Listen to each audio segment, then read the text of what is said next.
I'm going to ask a question, Bill, of you and Jeff both.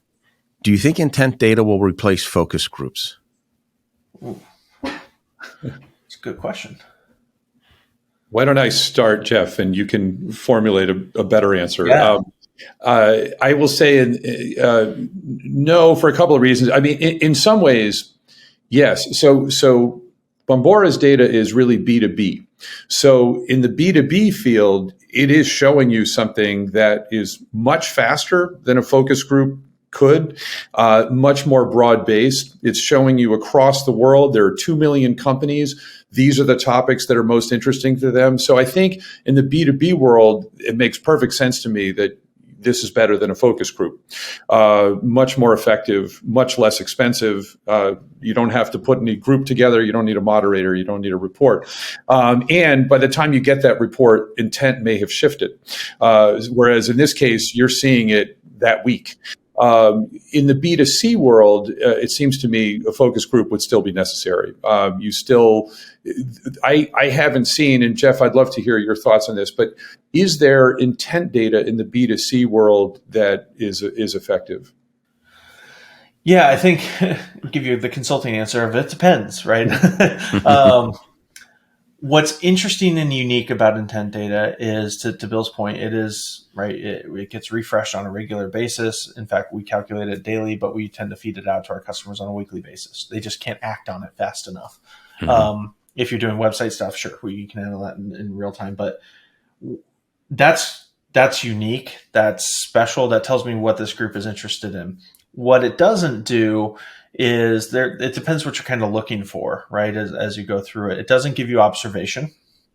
It doesn't give you the conversation per se. It tells me just, what are they reading articles about? What are they researching? So if I'm working on a product thing, very often you'll still want those types of focus groups, but we also know what people say is very different than what they do.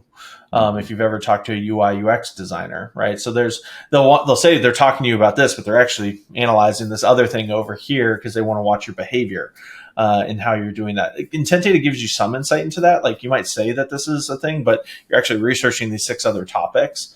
What's also a really interesting application of the data kind of to that end is if you're a CEO and you want to look at and say, is my team kind of following my strategy, right? Following our strategy.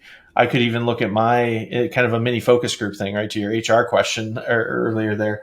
I can look at my company and see what my employees are actively researching. Are they actively researching things that are aligned to our strategy, what we're trying to do, where we're trying to go?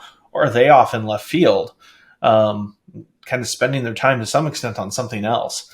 We've got some really big consulting companies that use it just for that, of kind of like you set out this strategy.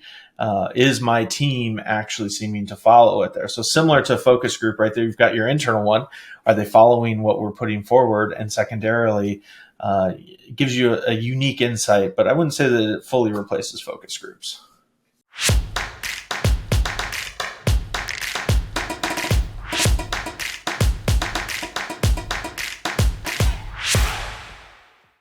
Hi, Ted Wolf here. I want to thank you for joining us for this Implementors video.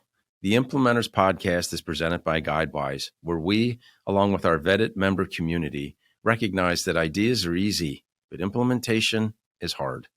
To learn more about getting things done with Guidewise, please visit us at guidewise.io. And to conquer your implementation struggles, please like and share this video and subscribe to our channel. Happy implementing.